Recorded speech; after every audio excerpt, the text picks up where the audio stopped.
Okay, Ron, very good. Good morning, everyone. This is the October 20, 2022 meeting of the St. Joseph County Election Board. Let us start with the Pledge of Allegiance. I pledge allegiance to the flag of the United States of America and to the republic for which stands one nation under God, indivisible, with liberty and justice for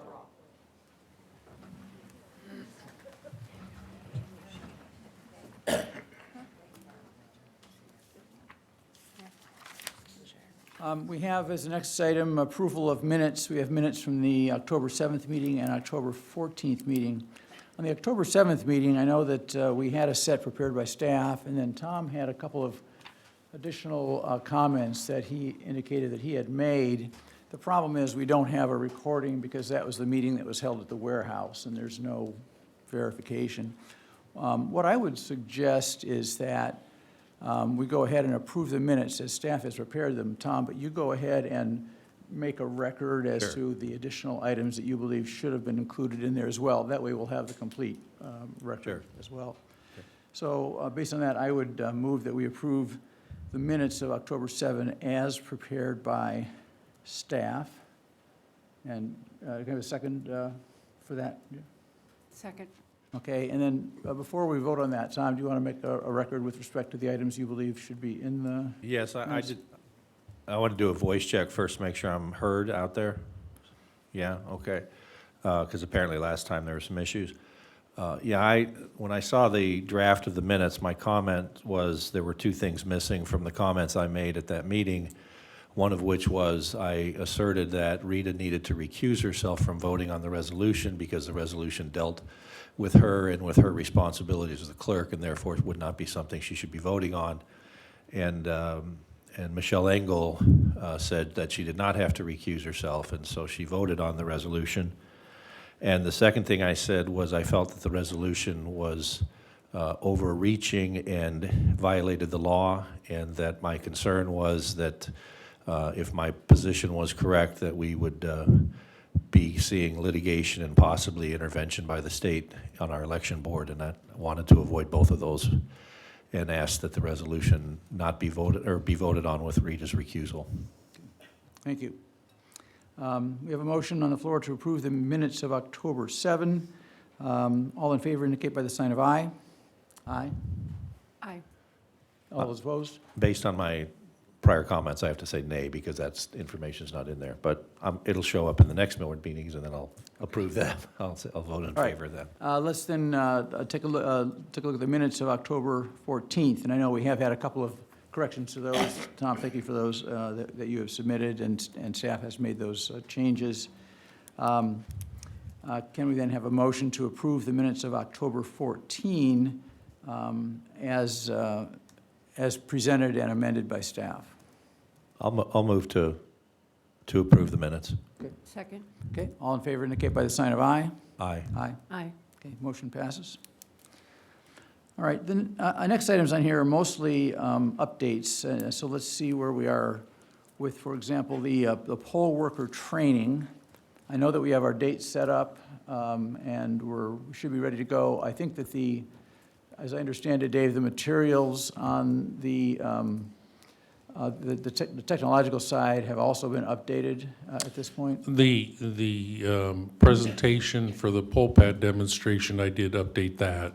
It was my intention to do so anyway because obviously Catherine's not here, as well as it's not a primary election. I also added a slide about the issues that we had with the printer during the primary not being connected when they went to print a ticket. And I believe I've gotten that to John Butler, but I haven't heard back from him. He usually reviews all those and then puts them all together.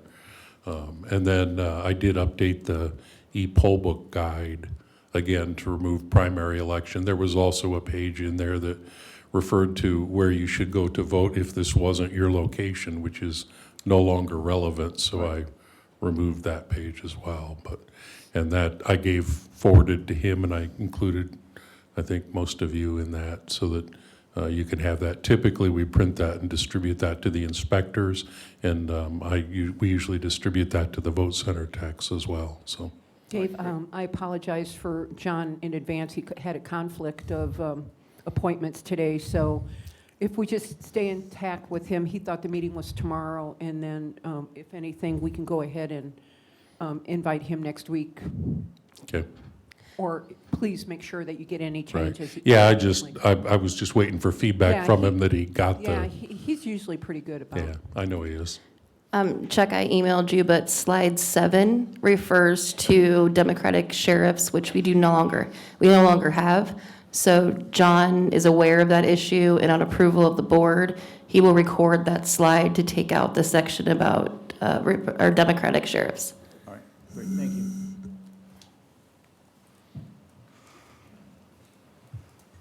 Are there any other changes or modifications, Penny? I spoke to John this morning before the meeting, and he wasn't available, as Rita said. The one thing that he did mention to me is he sent out an email with information that is on the website.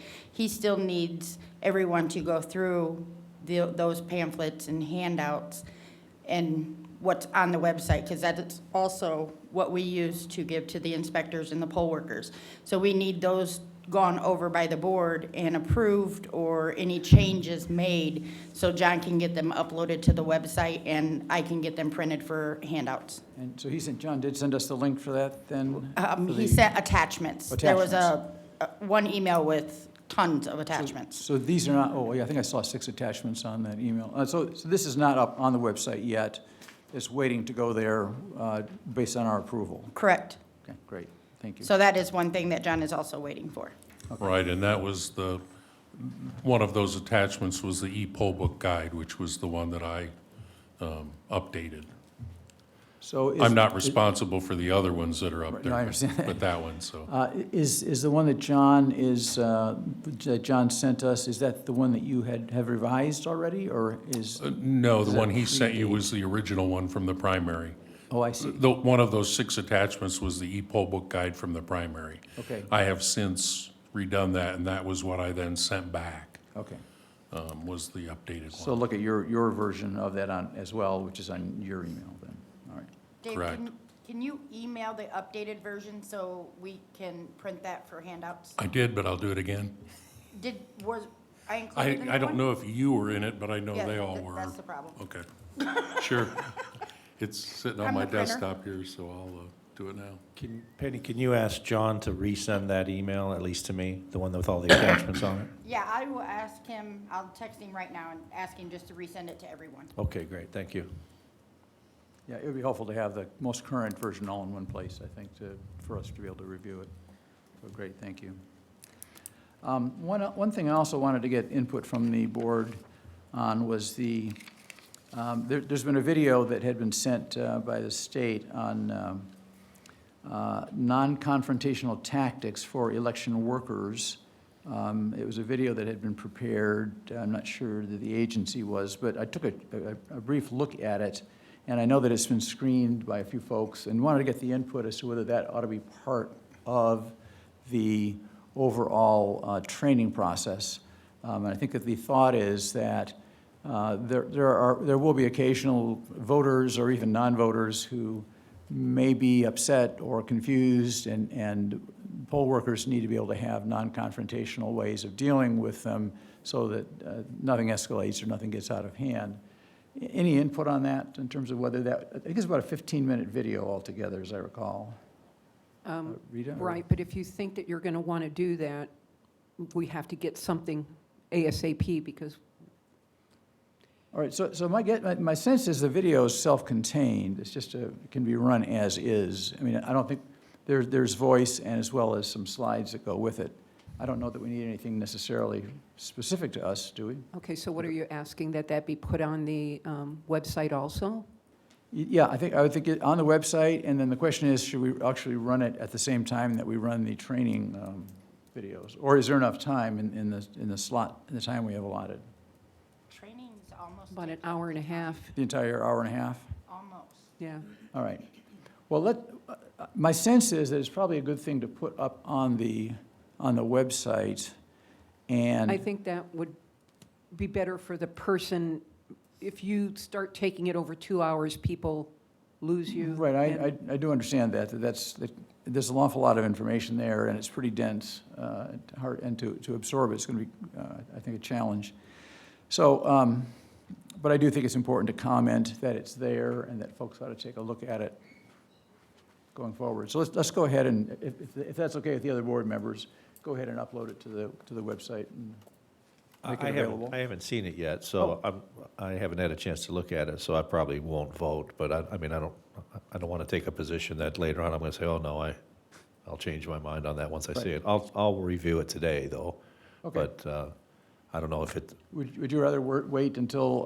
I would rather wait. Okay, let's wait Okay. till next meeting and then put that back on the agenda to whether or not to go ahead and upload that as some of our materials for poll workers. I think that'll make sense. That'll give us plenty of time, I think, to do that. Okay.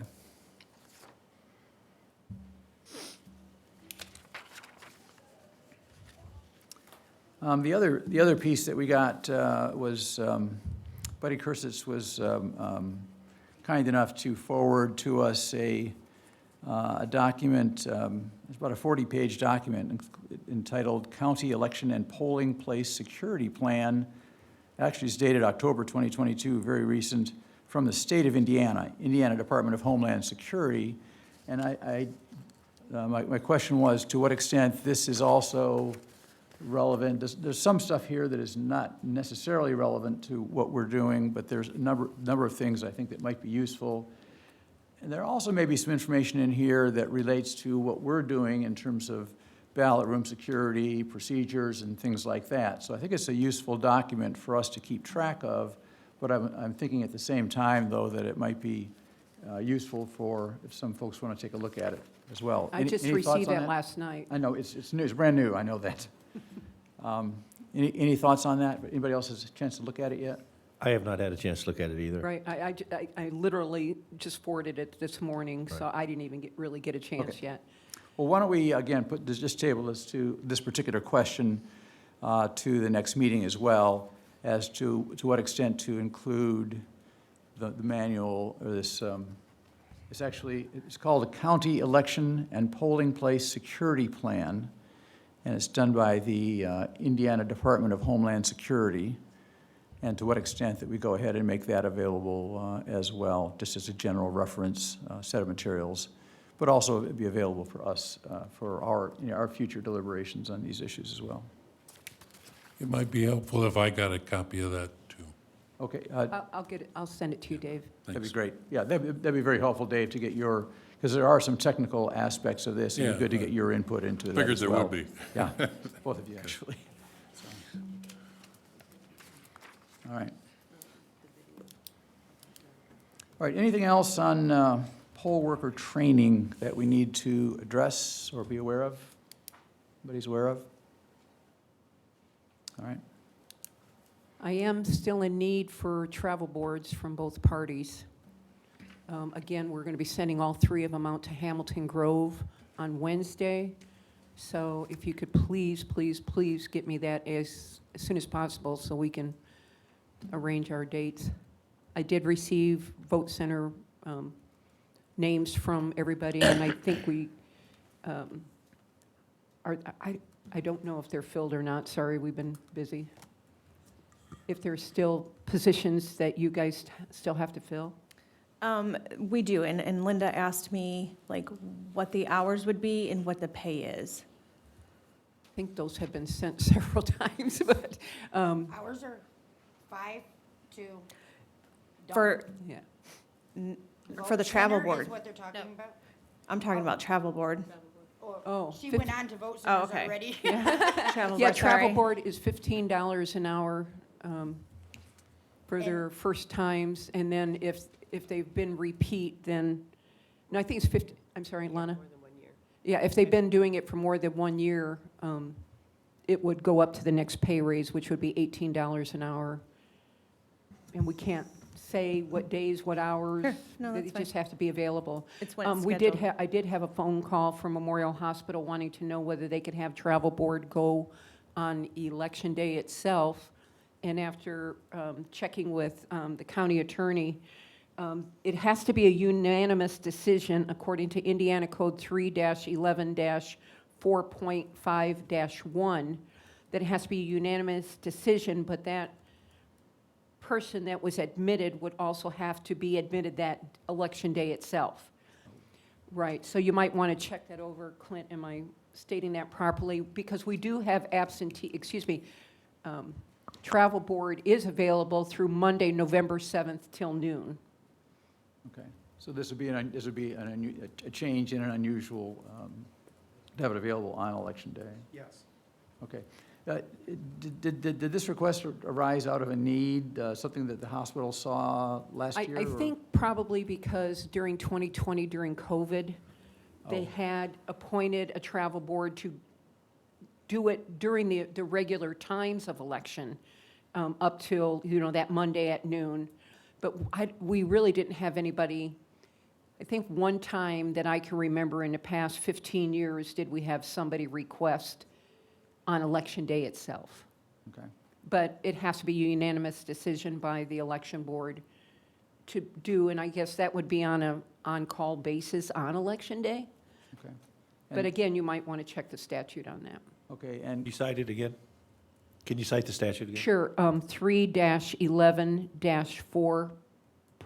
3-11-4.5-1. Thank you.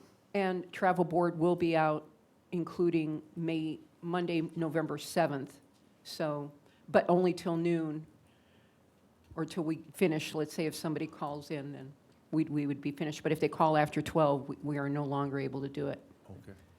and Clint, do you need more time to take a look at this and give us an opinion next time around, or do we? I have it in front of me. You're- It's an you accurate feel- recitation of what it is. It's on page Okay. 130 of the administrator's manual. Okay. Tom, do you feel comfortable acting on this now, or do you want to wait till next time around? I'd like to look into it a little bit, table it to the next meeting. Okay. So let's again, take that issue, and that has to do with travel boards on Election Day, and we'll table that question until the next meeting. And I'll make a note that we have to, a unanimous decision of the board is required for that particular decision. All right. A couple other notes that I'm doing. Of course, absentee applications will be allowed through 11:59 Thursday, October 27th. And then after that point, even if they're received and they're postmarked, we could not accept these if they came to us the next following day. So we will be sending a postcard out to the voters telling them that they can still vote through that week at either absentee at Mishawaka or South Bend. And I'm going to see whether on a postcard we can put a little QR code and/or definitely the address of the county city building, or excuse me, to the website where they can check where they can go vote. In the spring, we sent a list of it, but I think that there will be several that might come in the mail, always in a general, so it's a lot easier and less time-consuming if we mail the postcards. For someone who does not submit a timely application for an absentee ballot, would the travel board be available to deal Well, with they'd that have to issue, follow or- under the guidelines for why they couldn't. So it might be more restricted than. Right. Than a regular absentee voting. Absolutely. Got But it. these will go out, a lot of times, people don't understand, well, if you take them to the little blue box and put them in there, those ballots go directly to Fort Wayne, and they'll say, well, I put it in the mail on Monday, and again, the post office right now will get nothing, and then all of a sudden, like today, we're bombarded with we had over, if you see according to the reports that I gave you, over 4,000 that have not been returned yet, ballots for the applications that we did send out. So when that happens, if people put it in their mailbox, chances are it's going to go to Fort Wayne, and then it just prolongs the process. And then after next Friday, or Thursday, we will not be able to process any more applications through the mail because we have to have the ballots out, and there is a process in that. Right. So we encourage people to either bring them in or take them directly to the post office. All right. Thank you. Any other issues or comments on absentee voting or early voting process? I do have one other thing too. Normally, we have officers available on Election Day. Are you wanting officers up here during central count all through the day or just available? We have to notify the sheriff's department. What has been in the past? What's been the We practice? definitely have them downstairs where where the commissioners are, which I'll need that list also. Everybody don't forget again. But anyway, the election commissioners, and they are normally at that back, it would be west door from 7:30 until at least 5:30 or 6. We do have an officer that is available downstairs in the basement, downstairs here on the first floor for the poll workers when they bring their ballots back. Whether you want that person, once all the little SIM cards are brought back to us, if you want them up here, that's what I need to know. So, I mean, if you could just at least let me know by the next meeting, but I Why don't just we- wanted to bring it to your attention. Yeah, but again, I'd like to kind of ask around a little bit and get a sense as to how we feel about that and the need there. And so why don't we defer that, again, for the agenda for next time as well, security. So, But we definitely what we're will looking stay. into is an officer up here during tabulating. Right. Is- That's what we're questioning, whether that's what you want. Right. The other officers, I'll notify the sheriff's department that as normal. I think that's good. Yep. Okay. Okay, anything else on absentee voting, early voting, the voting process that we need to address? Okay, it's the time on the agenda for public comment. I have, Oh, I'm sorry. I have just a couple of Dave, things from the update. technicians. Yes. The first and the very most concerning regards Mishawaka High School as a vote center location. I was on their contact sheet, they left the location in the building blank and the entry door blank. And one of our vote center techs has a son in Mishawaka High School, and he was in a discussion a few days ago, and the person there who was, I think, a custodian said that they were planning to use the same space we used in the spring, which is an alcove around a stairway on the northeast entrance. It only worked in the spring because of the low turnout. In the general 2020, we used the gym.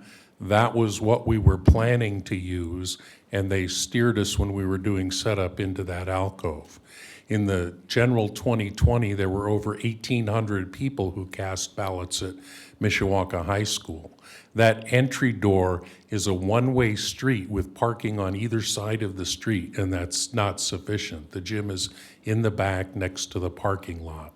And so I carefully worded an email, copied Rita and Michael Mish, asking him, basically saying, in case, you left it blank, in case you were thinking of using the same space, that wouldn't be sufficient, and asking him for a response. It was the principal and I think a custodian, and I have not heard back, and I sent that the day before yesterday. And so we obviously need to follow up on that, because that will be completely insufficient if we were to get 1,800 people show up. Dave, that which- was Mr. Seitz, right? From James Seitz? No, that was John Adams. This was Ross. Oh, okay, Ross, okay. And there's a little bit more of a difficulty with Mishawaka Schools, because we've generally dealt with the operations manager, Mike Faulkner, for a number of years, but he passed away in September. And so I'm currently now trying to figure out who that person that's in that seat is, because they coordinate all of the schools. I'm going to reach out to the office and see if there's an assistant or somebody else that I can speak to, but we've got no response so far, and that's of great concern. Well, there's a risk, of course, of letting it go too long and then not be able to deal with it. So I appreciate you Right. keeping Mike Mish in the loop, and perhaps Clint should be kept in the loop as well. And, if we don't get this resolved here within the next week, I'd say, then what we probably Right. need to do is to have the attorney step in and say, just make it very clear what the obligation of the school Right. is. In fact, my son was the vote center tech at Mishawaka High School, and he reported to me that the gymnasium was not used the entirety of Election Day until 4:30 in the afternoon for a volleyball practice. So, I've also emailed multiple times to that principal and left multiple messages and have not gotten called back either. So I definitely don't think we should wait to get Mr. I don't Zalis feel we involved. should I think wait it's either. time to Yes. send a letter or a phone call or whatever. A letter or perhaps even a personal visit might be Yeah. appropriate His too. number's here in the email chain. It's time to reach out to him. I think it's important that he understands the nature of what we need and what we're legally entitled to. Personal visit on Monday. I think that would be I'll give him a call today. not a bad idea. yeah, that's most troubling. On a better note, I have recruited 43 vote center techs, which is one alternate. I generally try and recruit 6 alternates because they typically start to drop like flies about the week before the election. And so that hasn't happened yet, but I normally pay alternates except for just a couple hours on election day in case I need them. So I'm still recruiting, but at this point in time, it looks like there's the chance that we'll have the bulk of them covered. So that's good news. One last thing has to do with, we will be shipping the equipment to the sites on November 2nd. In the past, because of the pandemic, we have sent varying levels of PPE equipment with it. In the spring, we sent basically it was hand sanitizer, some rags, and some spray cleaner that you could put on the rags and wipe off the equipment. The question is, will we or do we need to send that stuff again this time? I ask that because someone has to prepare all that and get it to us in order for us to include it with the deliveries of the equipment. Right, that's usually done by our office, and Right. I agree. I mean, they're talking about the flu season. I mean, we can have it available over there, and I just need to know what the desire is, whether, last time there was a box labeled PPE equipment that was conveyed to each vote center that had some of those supplies in it, but if that's going to happen, I need somebody to, Yeah, it seems like a fairly straightforward thing to do, and each vote center can probably determine based on, the situation that they're in, how much room they have, the level of comfort that the voters have coming in, as to how to best use it. But I think having it available is probably we a definitely good have it. idea. So, yeah, if- so. so if board members are okay with that, I think we should just go ahead and do it as we have done it. Right, so then we would ask the clerk's office to get those supplies ready and get them to the warehouse in time for us to send them out with the equipment Okay. on November 2nd. Rita, you're fine with that then, in terms of doing it? All right, excellent, thank you. Yes, thank you. Just didn't want to do that without asking. Well, appreciate that. I think that's it for me. All right. Penny, an issue? I just have a reminder that CFA reports for all candidates that are on the ballot are due tomorrow by noon. So if the parties could please reach out and remind their candidates, it would be lovely if we didn't have any late filings. And they Right. can fax them, if we They all can are in email agreement. them, too. They can email them and fax them if you guys are in agreement with that. I think They that's want to fine. send, I'm fine That's with that. fine. okay. Yeah, for those who are curious, the CFA form is a financial reporting form, and this is the form, this is the pre-general election reporting. It's a certain number of days before the election, and it's due by noon on Friday from each person who is a candidate on the ballot. So it's good that if the parties remind their particular candidates to get those financial reporting forms in. All right. We have one signature review, and Tom and I have been looking at that, and so, Tom, if you want to just give us a minute.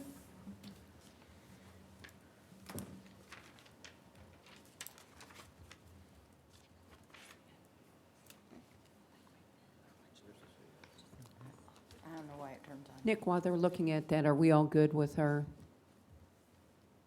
everything at the warehouse as far as equipment?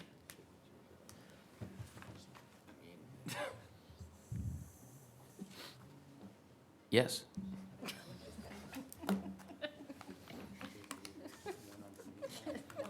Oh, Rita, are you asking about repairs?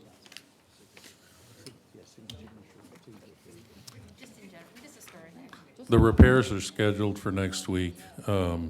We've currently processed all the Freedom votes that are working. We also have all of the OVOs ready for Election Day, plus some recovery units that are kind of in standby. We're currently processing the poll pads with the initial import of the voter file, and we expect to have that work complete tonight, so. Tom, I stand corrected. I gave you the wrong statute. I looked at the one down below it. It's IC 3-11-4-1, Section B, for unanimous decision. Thanks.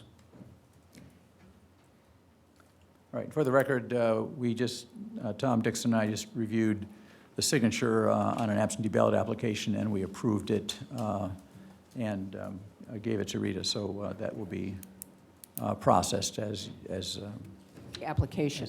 the application for an absentee ballot. Right. Okay.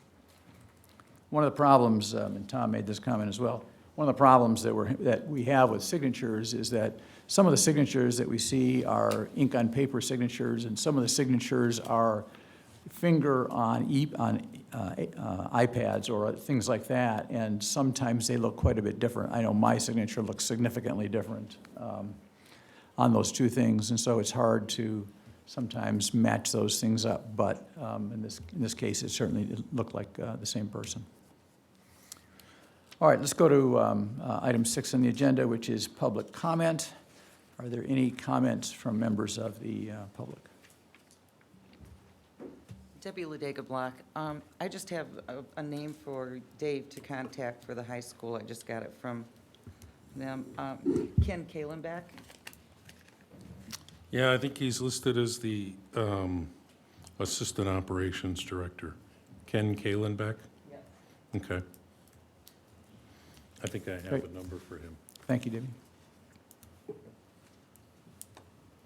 Yes, good morning. My name is Anthony Vazzoli, 1141 Blaine Avenue. I'm also an inspector, and I've been an inspector now for 4 election cycles, I believe. Or before that, possibly a judge, and then now inspector. As you can see, I brought my children. In 6 years, my eldest will be a voter, and I really am frustrated with the publicity that comes out, front page, that our elections are somehow corrupt. Our elections are somehow not fair. All of us want free and fair elections. And as we can just see, a member from each party compared signatures and made sure that they match. I have friends that have no idea how the election process works. They think that, they're seeing videos of random people pulling things from under tables, and it's only so much I can do to dispel that fear that the elections are not being conducted properly. And I think that we don't need this type of argument, this type of lawsuit, where we are having members of the election board saying that there are other members that are doing something that are untoward. Having a vote and having maybe another member, if they're available, to go in, I have no problems with that. But I think having the publicity that our member, Rita Glenn, is somehow doing something that is illegal, where she's only sorting by precinct, is completely out of touch with reality. And to dispel these fears is going to take a lot to make up, where we have this type of publicity, this misinformation that is so rampant, and they think that, if one party wins, it's great. If the other party wins, somehow they were cheated. So I think we need to work together as a team. As I see very, very clearly as an inspector, we have members of both parties, people looking over their shoulders. We have poll watchers if they want to come out. And it is a very transparent system, and it works. And we need to keep that transparency that has worked for decades for the future voters. Thank you. Thank you, Mr. Vassilli. Do we have other comments? Good morning, Mike McManus, 51940 Lilac Road. Two issues. First, I sat 10 to 15 feet away from Mr. Dixon at the, I believe it was his first meeting as a member of the election board. I heard every word he said. My recollection of what he said, particularly about mentioning litigation, is different, so I challenge any addition or change to the minutes until it can be accurately verified, perhaps by film. There were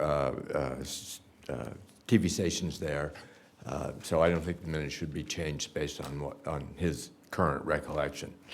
Mr. Dixon, I'm moving on to number 2. You filed a frivolous lawsuit in your capacity as the Republican member of the Election Board of Commissioners.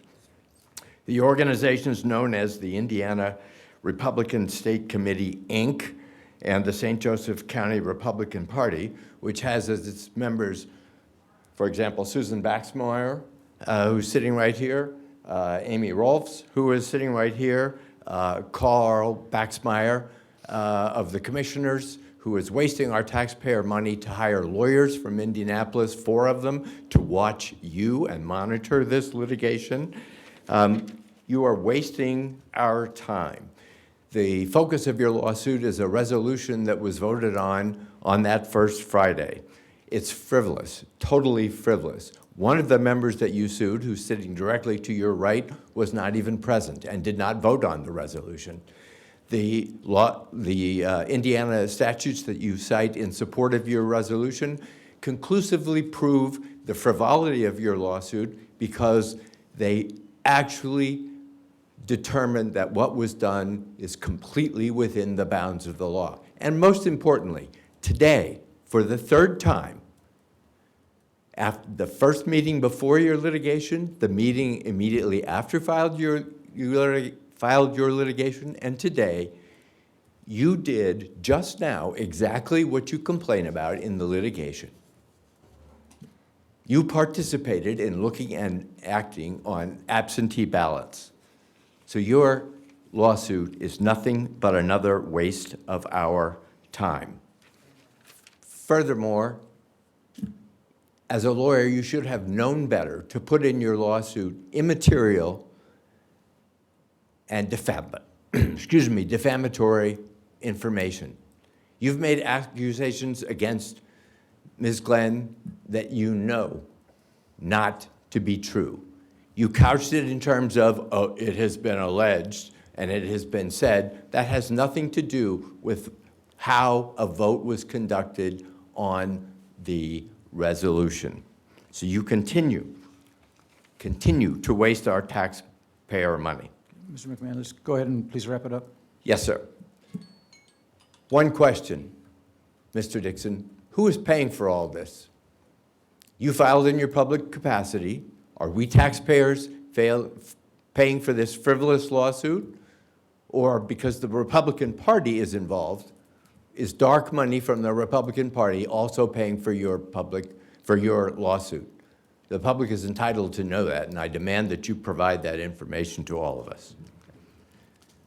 Thank you, Mr. McManus. Are there other comments from members of the public?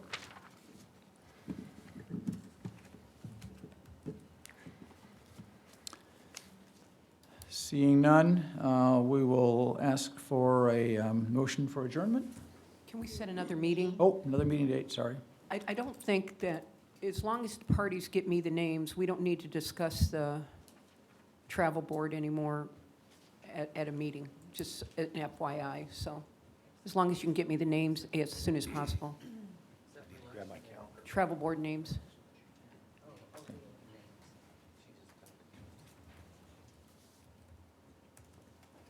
Tom's going to get his calendar. So we still have to deal with the issue of the travel board on election day, though, is that correct? Right. Our biggest concerns will be making sure we get the information to John about training. So Monday or Tuesday might be good for a meeting. Oh, Monday or Tuesday of next week? Meeting, we can't have we gotta have 48-hour door. Okay. Well, I'm just saying ASAP. So 48 hours. You want another meeting? First of the week, we got to get the training starts next Gonna have week. to probably be Wednesday? Okay. Training starts on November 3rd, so. Yeah, we have, I think we've got 2 weeks Okay, yet. I'm I think we're sorry. still, Close to the yeah, election. yeah, not we're, back to- we've got I an extra- think we've got John an extra said week that this he year. was hoping we could get it all wrapped up by the beginning of next week, so we Okay. had time to put it up on the website. Okay. You know, and I was thinking in the Yeah. spring, we had an early election. Right, we're, This is yeah, the latest we're- that it can be. Right. That Exactly. continually fools me, Senior moment. and I keep thinking that we're Okay. way You behind. scared me there for a minute, Reader. I thought you lost a week there. Okay, so, Scared every day. what about the end of next week on the 28th? Would that give us enough time to take care of all the materials and everything? Is it? Poll worker letters are going out today, so Okay. they're gonna start hitting mailboxes probably by like Wednesday, and in that letter, it mentions poll worker training and that they can go online to view the training, so I really don't think we should wait longer than Wednesday. They can get John approval and he can get that Okay. stuff up I think, without yeah, I the think we can do that at, yeah, it's just a question of making sure that the material is current. I think we've approved the basic training. Okay. And so I think if we can do that by email, I'd be comfortable with that. And then otherwise, let's go and, Can we look at Thursday? Friday's a really hard day for me Bad day? next week. all right, how about Thursday, the 27th? Lana, could you check and see if, it'll say 11? I can't do 11. I've got a board meeting in the morning. I can do afternoon, probably 1:30-ish. I've got a settlement conference in Elkhart at 1:30 that's probably 2 hours long. How about earlier in the day? On Thursday? Yeah. No, I start at 8. Oh, you start early on that. And the problem, Tom, you're totally booked up on Friday? I could probably make time, but my preference would be that it's early morning, that it's the earlier the better. On Friday, Or Wednesday, I probably have a good amount of time. yeah. Friday early is fine with me, if you can you do early on Friday? Okay. It's, What, Just give her a time, she has to have a time. oh, to very, check. very specific time. Do you want to shoot for 9 AM on Friday? That works, That that'll work. works. Let's check and make sure the room is available.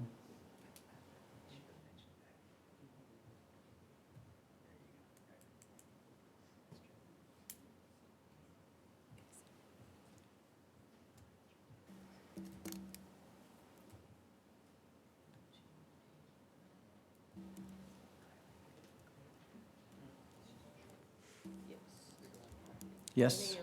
Okay. Friday. Okay, Friday, October 28th at 9 AM will be our next meeting. All right, Business casual. that's fine. We're not too formal here. All right. Anything else we need to deal with? Any other business? No. Okay. Can I have a motion that we adjourn? So moved. Second. Okay, all in favor indicate by the sign of aye. Aye. Aye, motion carries. We are adjourned. Thank you, everybody.